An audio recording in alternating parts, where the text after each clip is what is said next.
This is Zartan, and you're listening to G.I. Joe Chronicles, which I don't like. It should be the Cobra Chronicles, but no.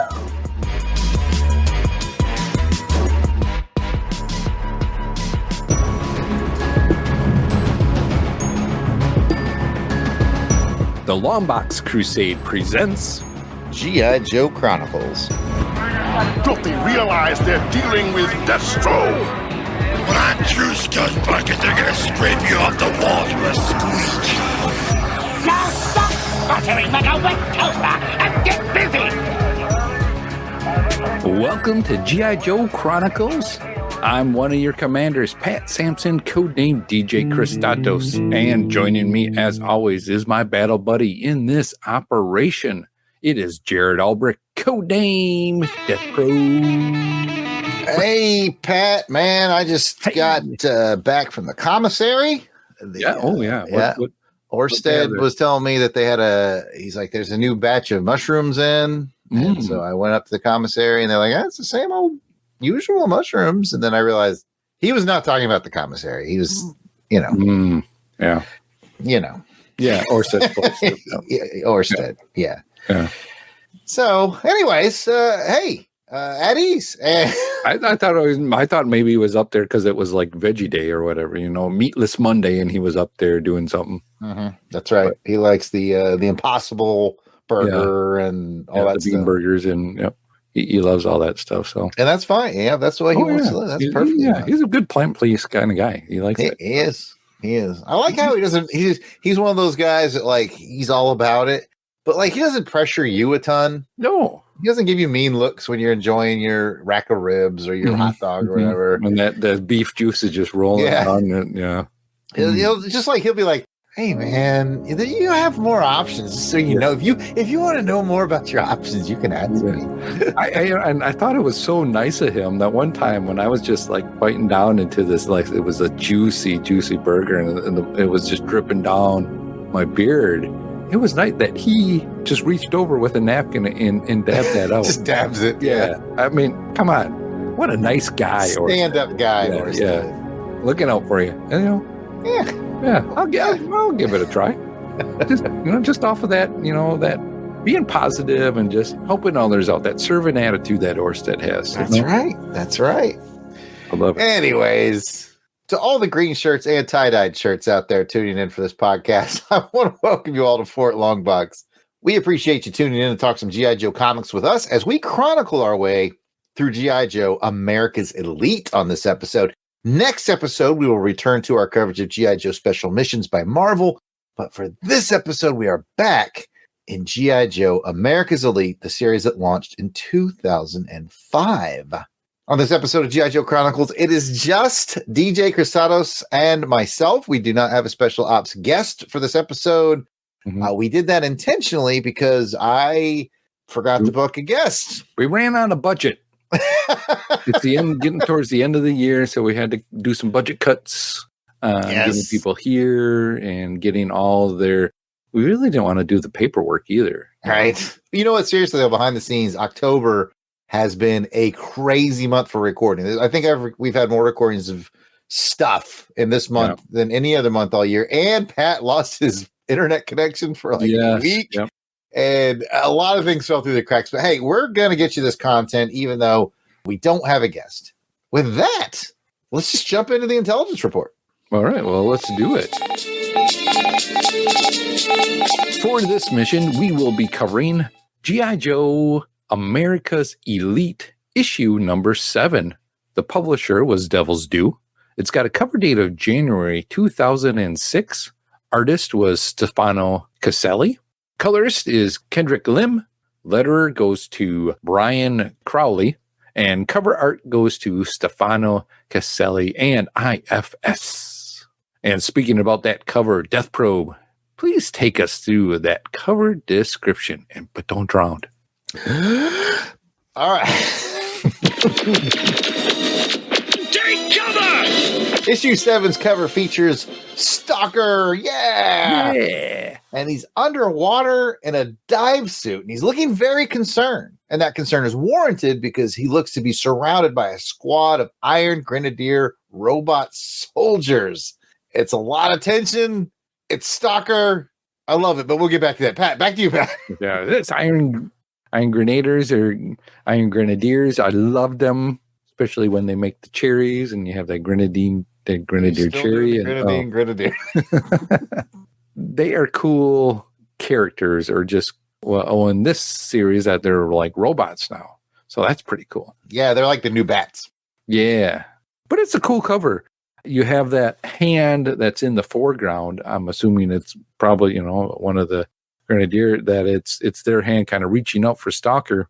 And he's got that really puzzling, scary face. Because what would you do when you're underwater like that? It's like, oh, man. I can tell you what Timothy Dalton did in License to Kill. He shot the harpoon into the plane. It pulled him up. He water skied behind it, caught up to the plane, got in, threw the pilot and the co-pilot out, and stole all $5 million. Ah, okay. I might have gone off on a tangent. I could tell you what they did in Thunderball, but I fell asleep. No, you can't. You can't tell me. You don't know. I fell asleep. I don't know what happened, but it's definitely a position you do not want to be in. I think what's really cool about this cover, you have those kind of watery air bubbles that are kind of, like, and it's going up to the right side of the cover, and it kind of overdoes the blue and the red of the G.I. Joe. Oh, yeah, the bubbles go in front of the title font. That's pretty cool, yeah. Yeah, so you get that kind of three-dimensional thing going on that, we always kind of like it when they play with the title covers.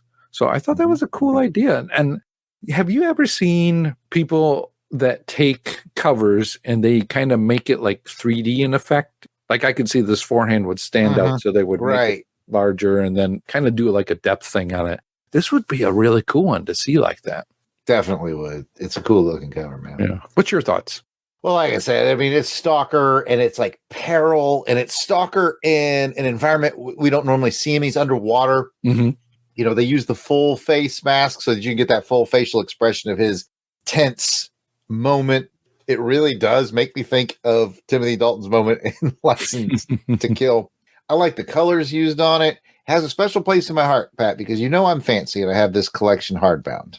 Our good friend Tim Benson on my Volume 1 hardcover selected this cover as the cover for my Volume 1 hardbound. Oh, interesting. So I just love the fact that he stood out on it, yeah. Yeah, and I let Tim run wild. I don't give him any guidance. And the fact that he picked Stalker, which is a top tier Joe for me, makes me very happy. It's just neat to see him in that different environment and really well conveyed that whole peril part of things. Mm-hmm. I like the way that, I guess it was probably IFS, because this was Stefano Caselli with IFS, and they're sort of like the color digital people. Yeah. I like the effect to the Grenadiers are sort of faded into the water. They're looming and they're scary, and you can see their eyes, and everything else is sort of washed out detail because of underwaterness, right? It just looks really good. Kind of like gremlish-y looking, kind of menacing, kind of that way. What kind of? Gremlishly. Grimlishly? Yeah, gremlins kind of, ghoulishly, I guess. Sure, I'm going to use the grimlishly from now on. Grimlishly, yeah. It's a good word. I like it. But with that, let's go ahead and find out how we would actually rate this cover. I think we might see some good numbers here, but let's find out. Mm-hmm. And in order to do that, I need to tell everybody how we rate our covers here. You might ask yourself, Pat, how do you guys rate your covers on the G.I. Joe Chronicles? Pat, how do you guys rate the covers on the G.I. Joe Chronicles? Well, Jarrod, I am glad you asked. We do it on a 1 to 10 flag point scale rating. 1 meaning you didn't like it at all, and 10 meaning it's perfect and you should make a recruiting poster out of it for diving school. Because, why wouldn't you want to be diving and be around some grimishly looking people? Keep making it work, Pat. Doing what I can. With that, Jarrod, how would you rate this cover on a scale of 1 to 10 flag points? Man, I like this one a lot. One thing I didn't mention that I want to mention is I think it's really cool that it's underwater and there's all this gear and it's Stalker. Like to capture Stalker in that little window of just his face is impressive. And I'm a big Stalker fan. I like this cover a lot. I'm between a 9 and a 10, Pat. 9 and a 10. I Where am would that between be? a 9 and Where a would that 10. put you in a 9 and a 10? Yeah. A 9 and a 10. Let me ask you this. Do you know what you're going to score it? I do. What are you going to score it? And I'm going to match it. And then I will tell you, I will give this cover an 8. Okay, mine's a 9. A high 8. Okay. So you helped set my barometer because I'm like, is this a full 10? Something about it holds back. I guess maybe because it's not like super. It doesn't convey what's going on in the story. That's true. This moment never does happen. That doesn't ever happen. There's peril and there's underwater and there's grenadiers and there's stalker. Yeah. But it doesn't come together like this.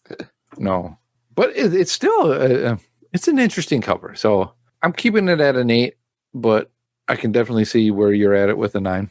Yeah, I think 9 is good. I'm kind of glad you picked it at an 8 because my stalker enthusiasm might have been running me towards that 10. And I really do like it, but it's a great sort of, moment cover, but the moment's not real.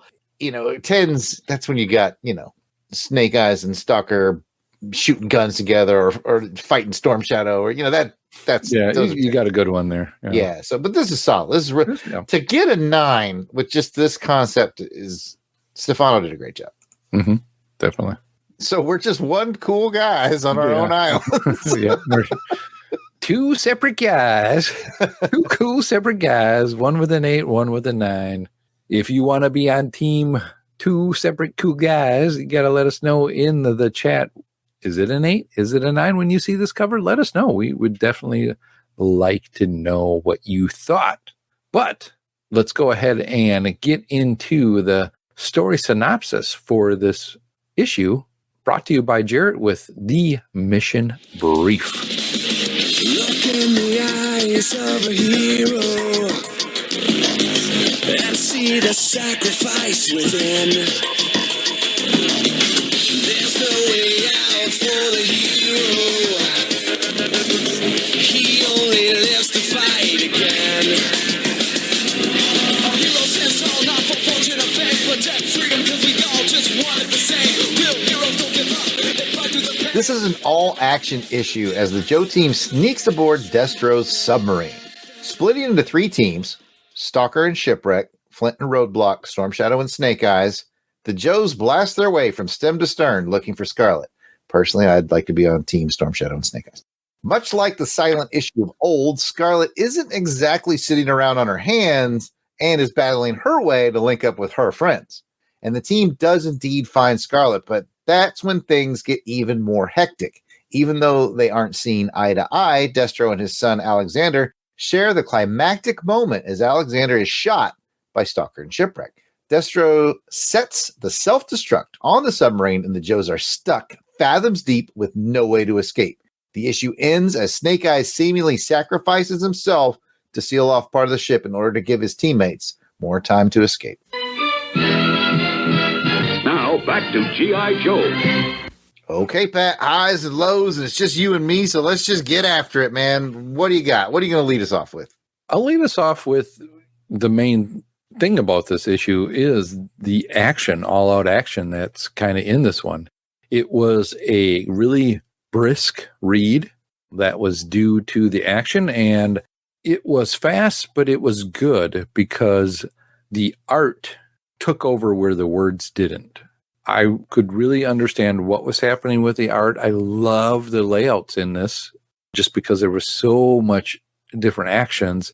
Different pages had different layouts to get that energy of these different action scenes that were happening throughout the sub, I guess, is the way you had it. You had different teams. You had the people going down on the bow corridor, you had people on the starboard corridor, you had people on the interior area, the different teams working their way all to find Scarlett because they didn't know exactly where she was being kept. One of the teams would find them, and we find out, that it's Flint and Roadblock that get to her. But do they really get to her? I mean, she's already, They meet each other. Yeah, they meet each other, What a great moment. I got to jump into. Yeah, go ahead and take that. With Scarlett when Roadblock finds her Yeah. And they're just old friends, and they're hugging, and he's just like 8 times bigger than her, and he's got the most genuine smile. Yeah. Like, yeah, we found Scarlett, and it's like, oh, everything's gonna be okay. Well, you got a lot of things left to worry about, but it was still a great moment. Yeah, it was a good moment. And I'll go on something else here too, that it just dawned on me, the similarities in the headspace that Flint's in, and also Destro, because in this one, Destro is a little bit more a looser cannon, and that's what his son Alexander kind of is calling and telling him, hey, you're causing this to happen, and then it happens that the team finds him, but you're going off than what you normally would. You're letting your emotions take over you, and you can kind of see that with Flint too a little bit. I would think it'd be kind of cool to see Flint and Destro going after somebody just with their crazy attitudes that they got right now. They're both angry. They're both very angry. Yeah. Destro's angry that I don't know that does he know that they have the Baroness? No, it even says that in here. Okay. I couldn't remember. He doesn't know that they have him, and that's what Storm Shadow tells. He told Snake Eyes, right? He told Snake Eyes that as hey, you got this as a leverage if you need it. If something happens and you need to bargain for, Scarlett's life or something, you can tell him the Joes have the Baroness, and so you can kind of leverage that. Even though, should Snake Eyes have told him that? Well, yeah, it's that relationship that he should, even though he was told not to tell them, because then he's losing his, respect in that whatever he was building up with the Joe team to let him know that she was down where she was, because he was privy to that information, but no one else really was. Mm-hmm. He did spill a little beans he wasn't supposed to spill, but I think he did it for the most noble of causes. And you see that too with their relationship at the end here with what happens to Snake Eyes. If people read this or they haven't read it, they're underwater in the ship. Of course, someone's going to make some holes in it. It's going to starting to flood. Someone's going to, be that person that seals things off. And, it's a typical Snake Eyes doing what he did in the cartoon episode where he goes into the mine shaft. Mm-hmm. That shaft is one bad mother. Yeah, one bad mother. I'm talking about the shaft. Yeah. I while we're on that moment, the very last moment of the issue, I thought was very emotionally impactful with Storm Shadow on his knees, basically crying. He's yelling, "Silent Master, it's not your time. You cannot have done this, not now." And then in his small voice, he says, "It should have been me." Yeah. I was like, dang, man, that's pulling on the heartstrings right there. And I'm sure Snake Eyes is dead. We're never going to see him again. He's just dead. No, not coming back ever again. That's the only thing that kind of steals from the moment a little bit. I still thought it was very emotionally impactful. And it mirrored earlier when, even though they were at odds, Destro and Alexander got shot. And then Destro had his moment. He's like, oh, this is how it's going to be? I'm killing everybody. Yeah. Basically. And he puts, you want to get nuts? Let's get nuts. Yeah, he puts the sub on self-destruct. The only other thing I wanted to bring up, and I'll let you run. I know how you love to run on these things. I didn't mention it in my synopsis, but Snake Eyes and Storm Shadow run across Wraith. And the last time Wraith ran into Snake Eyes, Wraith pretty much won that fight. This time he was so cocky. He was like, I beat Snake. I could take. I was like, I don't think you can take both. You can't take both. Yeah. You can't take both of them. I don't think you can get both of them, man. You're lucky to get one. But he's still, with his tech suit and all that stuff, he acquits himself pretty well. I'm not exactly sure what happened. He ended up falling down and just basically disappearing, I think. There was because when Destro did the kind of started the blow up of the ship, it blew him and into another lower corridor. Yeah, he went to a lower thing, and then he just used his tech to disappear, I think. Yeah, disappear. So we don't know where he is at this moment. Yeah. Did he get out? What's going on? I was just surprised to see him again. I was like, hey, Wraith, he's one of the... I thought he was on the ship. Coolest character we've added in the Devil's Due run. He's very cool. I like Wraith. Well, and like you said, he is a better formative foe for both of those two, right? For either one, for Snake Eyes or for Storm Shadow. He's a guy that I think with his tech, he can do a lot. Yeah, when you move Storm Shadow to the Joe team and you don't get the Snake Eyes versus Storm Shadow anymore, you have to have an opponent to that level. Yep. And, they basically have Wraith and to some extent Firefly. They did some Firefly versus Snake Eyes in the sewer not too long ago. Yeah. But Snake Eyes he's going to take Firefly, I think 9 out of 10 times. But with Wraith is still kind of a mystery. And they're definitely hyping him up as a high power level to be able to at least hold his own against the 2-0. I was not betting on him. I was like, you ain't getting a bull. But circumstances were that we're not going to find out. No. I do like going back to what you were talking about with Storm Shadow and his crying out, feeling for Snake Eyes, wanting him to be the one so he can be with Scarlett, and just kind of the back and the forth that they have had together. And actually, before we went live with the recording, I was telling you that I just got done recording with Jim yesterday, and we were going over Snake Eyes origin, 26 and 27 of the Marvel run, and you see that again here, and it's just so well done that you get that story of the brotherhood that the two have for each other. In issue 27, when they're fighting on the train, and Snake Eyes goes backwards so Storm Shadow doesn't get whacked from going into the tunnel, and he goes, okay, our life debt to, or our life, you save my life, I save your life, it's that back and forth kind of thing that they both go through because they respect each other, and they're brothers now, Yeah, and I think what you're seeing there in that final moment with Storm Shadow saying it should have been me, I think he just has a lot of guilt. Yeah. I think he carries a ton of guilt around, and he's trying to prove himself to be a better man. And about this time, there was a really cool Storm Shadow 4 or 5 issue mini series that came out that sort of focused on him. That was a really cool and a lot of fun. But yeah, it's definitely him trying to get back, I think. And what a strong moment. But I like that the writer and people creating this really continue to dig deep into that history of the Joes. You mean a friend of the show, Joe Casey? Joe Casey, yes. Did an interview for us. Man, his arc just continues to go well. We had the build. Now we have the action issue. So I'm assuming next issue is going to be the Fallout issue. I got to know how they get off this submarine, right? There's a great hanger at the end. Yeah, they got to get back to their sub. Yeah, how the heck are they going to get out of the submarine? I don't know, so we'll see. I'll say one thing on the color. In the beginning, you have normal, a little darker tones, watery tones, underwater tones that are used. But then once the alarm is set, things start going to red. So now, as you're reading it and looking at it, your mind too is going, oh, wow, there's some danger here. That color palette changes. And it's very helpful for this. That was funny too, because they sneak on the submarine by coupling it with their own submarine. Think of the beginning of Executive Decision with the mid-air 2 planes. It's the same thing with submarines. And they're like, all right, we're going to keep this as stealthy as possible. And it lasted about 30 seconds before they got detected. They're like, well, here we go. That was pretty cool.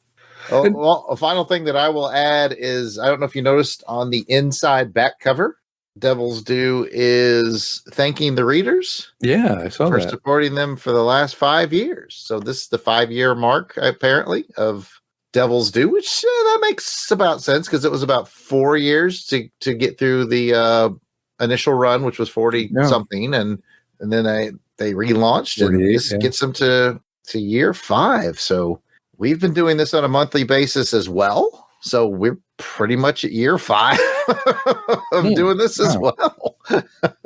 Well, we've gone every other month since the changeover, the relaunch. So but it's still about year 5 for us on the project as well. I haven't done the math, but I know on the inside back cover, I thought, oh look, they left a little thank you note. Yeah, that's pretty cool for the 5-year point. And then on the very back, they have the teaser for the cover of next issue. And someone's mad. Oh, someone's big mad, and looks like Storm Shadow, and it's a fantastic piece of art. I can't wait to talk about it. All right. Well, the only other thing I want to talk about then is I like the beginning when the Joes are boarding, and Stalker takes control and does his leadership thing, making sure everybody knows what group they're in and why. You know, he even goes to Flint. Hey, are we going to have any issues here? You know, just putting people in check because he knows really what's important, and that's getting Scarlett, right? That the rest of the team need to help each other out to get there. Even with Snake Eyes and Storm Shadow, he even goes to Storm Shadow. Hey, I'm going to put you two together because you guys do your ninja thing and just do what you got to do yourself stuff. But Storm Shadow, I need you to keep an eye on Snake Eyes. I thought that was really good leadership moment right there. He knew Snake Eyes would be over-invested because it's Scarlett. He knew that Flint is already angry, and I kind of like the story that's not being told there because what I infer that is Flint was not able to save Lady J. Yeah. And now it's kind of a second chance. He gets to try to save Scarlett. Yeah. And then there's got to be an under emotion there too of maybe some jealousy. Yeah. I was thinking the jealousy part. Jay, you know, it's a lot of complex things going on. Joe Casey's he's got a good thing going here. I look forward to getting back with him as we wrap up his arc and chatting with him. Hopefully we'll be able to put that together. He offered that. Let's just got to make sure the schedules work out. Yeah, I was definitely thinking the jealousy part of it a little bit of him going, oh, you guys going to do this, but you didn't do anything for. It's weird because like that would be I would think that'd be part of his mindset. But as we saw in here, the other part is literally nothing's going to stop me from saving her. Like he didn't come out and say that, but it felt like I've been given the chance to save somebody, a female member of the team. And you are not going to stop me. Like there's some point Stalker was like, I need you to cut loose. And he was like, that's not a problem. I got it. Okay. Yeah.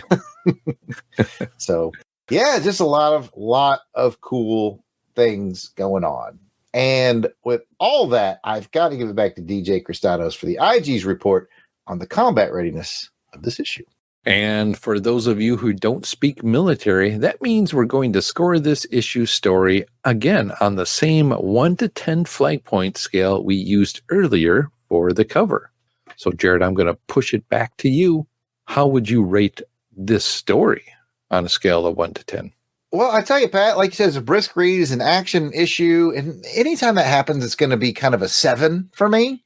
But then it got bumped up a little bit because of the emotional moments with Destro and Alexander, and especially at the very end with that perfect job by the letterer, Brian Crowley, with those small words. I think they were the last words of the issue. It should have been me. I was like, oh, you hit me in the heart. And, you know, I'm all about spectacle, art, humor, and Anyway. The Jason scale. That takes a standard action-packed good issue of a 7, and I'm going to ratchet it all the way up to match my cover score of a 9. I really like this one, and I'm also factoring in a great cliffhanger. I'm so excited to see how they're going to get off the ship. What happened to Snake Eyes? He's probably dead. We'll never see him again because the franchise just has no use for that. Yeah. I am going to match you. So at this point, Jarrod, we will be two cool guys. At a 9 on this one. I love the action. I love the art. Also that cliffhanger, the wildness between Destro and just him going off on his son and just the craziness that's happening here. All in a contained little area is like, oh man, what's going to happen? I need to know. Will they get Destro again or what's going to happen to Alexander? You know, he already pissed him off a long time ago, but, you know, he was working his way back. Yeah. Now he's been shot, and we don't know if Alexander's going to make it. And here's the funny thing about this, Pat. We've read these back in the day, and I honestly don't remember. I don't remember if Alexander makes it or not, because I'm like, shoot, I can't remember how far he goes into this whole deal. Yeah. That's kind of a fun thing, you know, about, I guess, getting older. Sometimes you forget. But the nice thing about forgetting is you can relive it again. You can relive these things do it again, and it's all new. You know, I just realized something that made me sad because the Marvel to IDW bridge, where they basically cut out this whole Devil's Due era of comics, which is a shame. Oh, sure. Okay. Yeah. They don't even have Alexander, and they don't have Wraith. I don't know. As far as I know, like these are things that happen in this universe. And I mean, Alexander and Wraith are two of the very coolest things that Blaylock and company brought in.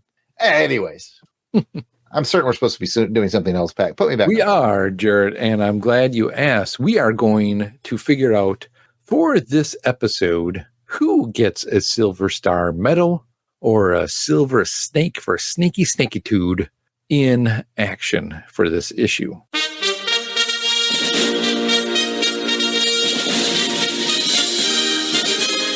This is where each of us get to award the character in the issue who went above and beyond or below and sneakiness. So, Jarrod, who gets a Silver Star or a Silver Snake for you? I'm going to have to do that thing I do, which is that lasting moment, which for me is Storm Shadow at the end there. So, yeah, I'm going to give a Silver Star, in this case, to Storm Shadow. Had that big emotional hit. That's what I'm going to remember most about it. What about you, Pat? Yeah, this was a tough one with all the action beats that are happening in here. I'm going to go with Stalker. I think his leadership, letting everybody know what they needed to do, that leadership, he was the strong one, especially in this high emotion where everybody felt that they need to do something to get Scarlett back. He stayed the course, gave them their roles and responsibilities. So I'm giving it to him. It is nice to see him as the field team leader again. Yeah. As he was in those very early issues, those pre-Duke issues of G.I. Joe. I'm always going to prefer my boy Stalker to Duke. It's really cool to see him in charge on the mission again. And you're right, you did a great job. All right. Well, now that we've gotten the medals out of the way, let's go ahead and give it back to Jarrod for his segment that we call Death Probe's Toy Chest. It's here, the G.I. Joe collection, each sold separately. G.I. Joe from Hasbro. All right. In Death Probe's Toy Chest, I'll take something or someone featured from this issue and give you a brief toy history on it. For this issue, I've selected because literally every other figure that was out there we've covered, like every character in this story, we have talked about, with the exception of Wraith. Oh. AKA Mercenary Wraith. That is how he is called on his official name, which is funny because for the longest time, I thought they didn't make a Wraith figure, but I mentioned it on this show. I was like, it's too bad they didn't make a Wraith figure. And then turns out they did. I believe it was Jim the Joe Junkie before he was even on the network. He actually mailed me a Wraith figure. Oh, nice. And it is proudly in my collection. And I figured out why. I would always go to like yojo.com, alphabetical, and look in the W's. Well, he's not in the W's. He's under M for Mercenary Wraith, which is dumb. But that's how it is. So let's talk about Mercenary Wraith. You can hear my air quotes. He's part of Series 24. He came out in 2008. He has a silver and black body armor suit enhanced with light blue tech lighting. He has a silver flip-up face mask, a gray rifle, a gray backpack, silver battle armor, and a black display stand.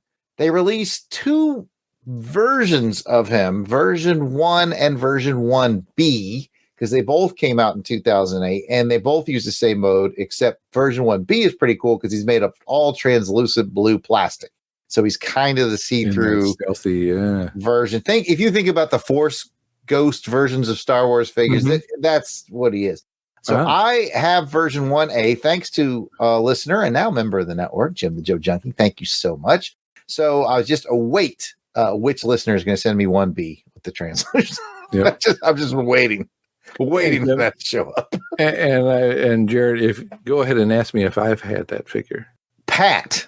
Yes, Jarrod. Do you have a Mercenary Wraith figure? Jarrod, I do not, but I am waiting for Jim or someone else to send it to me.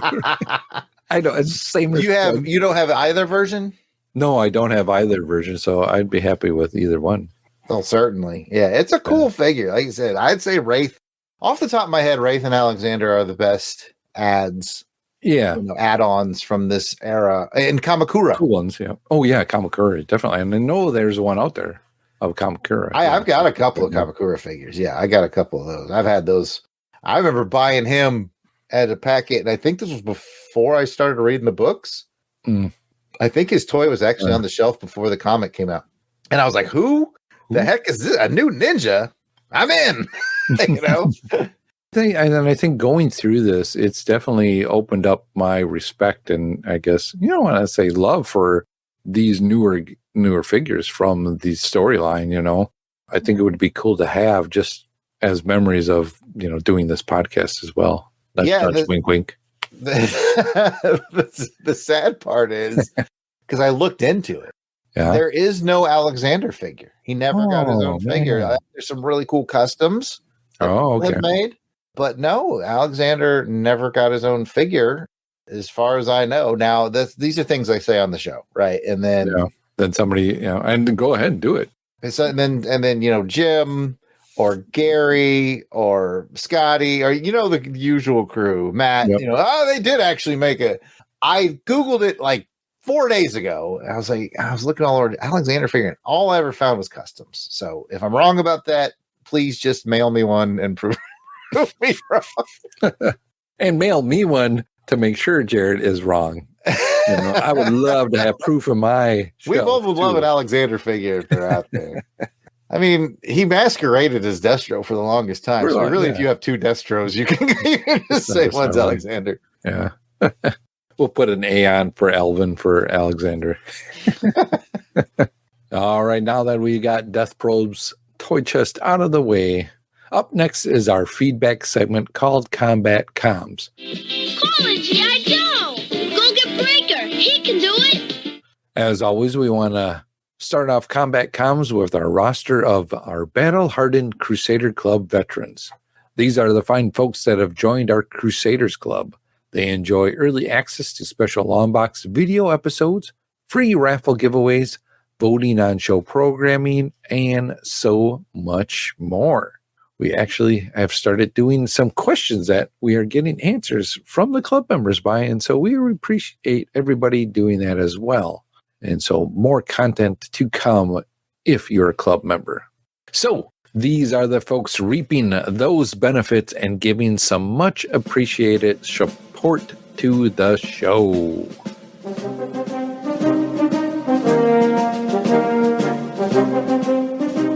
Alan W. Wright. Angelica Wolf. Oh. Albert Elvis. Bill Beer. Billy D. Bradley Delow. Braxton Underwood. Carrie. Clinton Robeson. Captain Entropy. Clark Westfield. Dave Collins, the Battlewagon. Battlewagon. Eric Hodges. Eric Porter. Ezra Gallo. Gary V. Gene Hendricks. George Meal. Gerald Green. Heinz K. Jason Keene. Jason Lady. Jeff Polier. Jeremy L. Jim Jarman. I hope you like Jim Jarman too. If you don't like Jim Jarman, maybe you like Jim Meal. Joe Man Conan. Joe Thomas. John Watson. Josh Strickland. Candace Ward. Kathy Bright, the MVP. Matt and Lizzie Passo. Mark Ross. Maxwell Traver. Michael Minton. Miranda W. P.D. Devins. Paul Hicks. Rick from Jeff and Rick Present. Ronald Easterday. Rob Morgan. Samantha Manning. Sean Urbanski.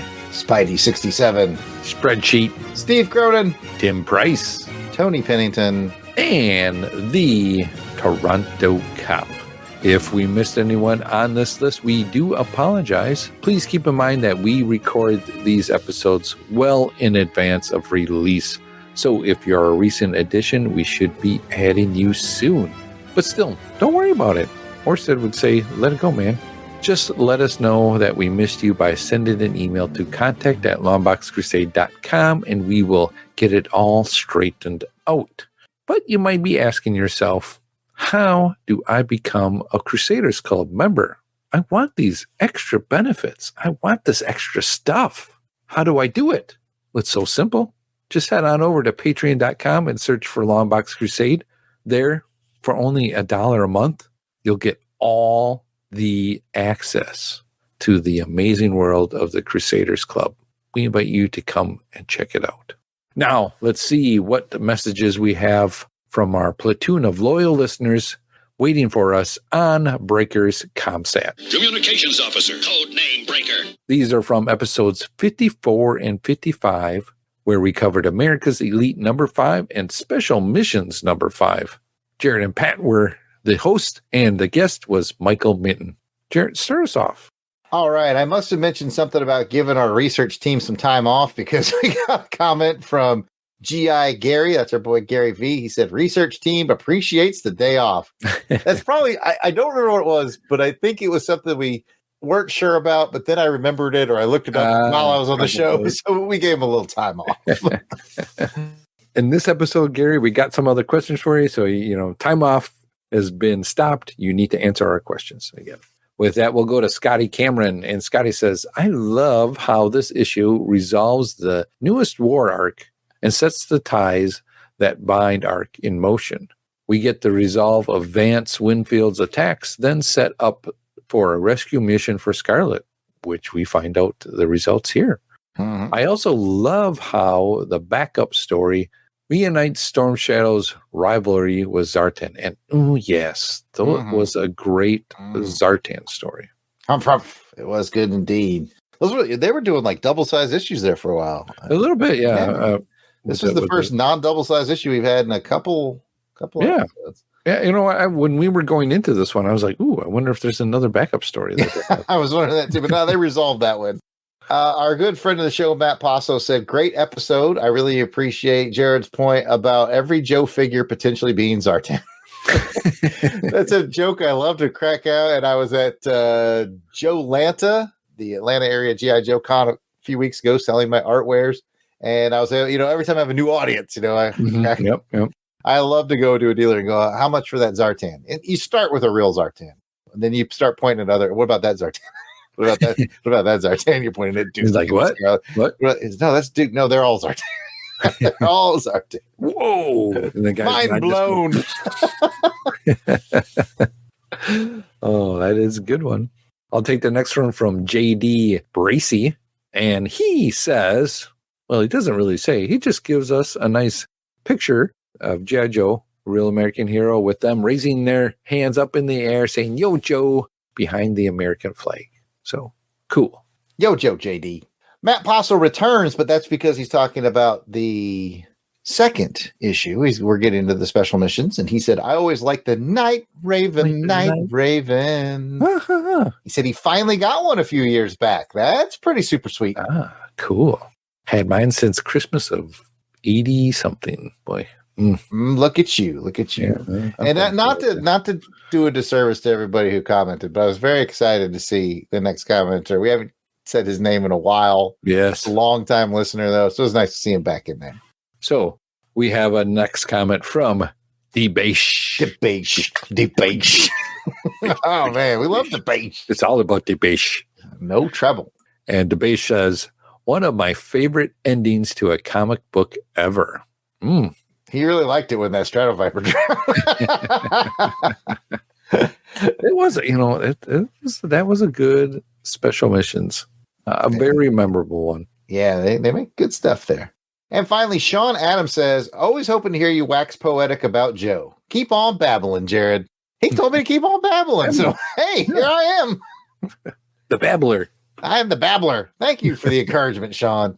As a reminder, you can call and leave a voice message at 707-532-5269. That number again is 707-532-LBOX. Pick up the phone. Was a phone. I once was a phone. And that will bring us to mission complete status for this episode of G.I. Joe Chronicles. If you'd like to hear more from us in the realm of comic books, action films, vintage TV, movies, serials, and more, check out the entire Longbox Crusade Network. DJ Kristatos, where can they find that? Well, Jarrod, you can find the Longbox Crusade on pretty much all of those podcatchers out there. Whatever you're using, search for Longbox Crusade, and I'm sure you will find it. If not, send an email to contact@longboxcrusade.com and let us know, and we'll get it figured out for you. Or you can just go to www.longboxcrusade.com. You can find us on X, Facebook, Instagram, and YouTube, all at Longbox Crusade. Back to you, Jarrod. If you'd like to chat with us online, we can be found at... Back to you, Pat. Oh, I wasn't ready for that. I can be found on the X at Kristatos01. Jarrod, where can you be found? I am at Yard Sale Artist on X, Facebook, and Instagram. It is all at Yard Sale Artist. Thanks for joining us for this episode of G.I. Joe Chronicles. We will see you on the battlefield next episode, where we will cover G.I. Joe Special Missions from Marvel number 7, The Old Switcheroo. Until then, platoon, fall out. Yo, Joe.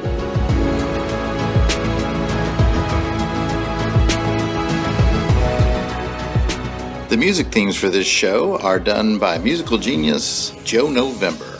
Please check out his SoundCloud at Josephline99. That's Josephline 99. You will not regret it.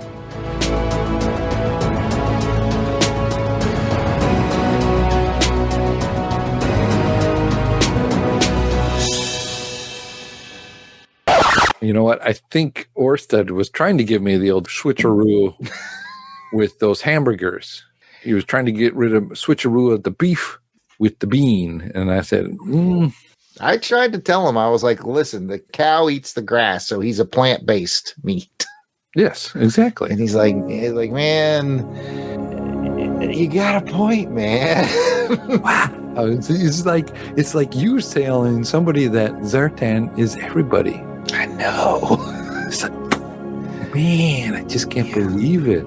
I have to weigh in here and just on this issue, man. My nephew got shot, man. Yeah. It was a bummer. And my brother's not doing good. And my sister-in-law, like, we don't even know where she's at.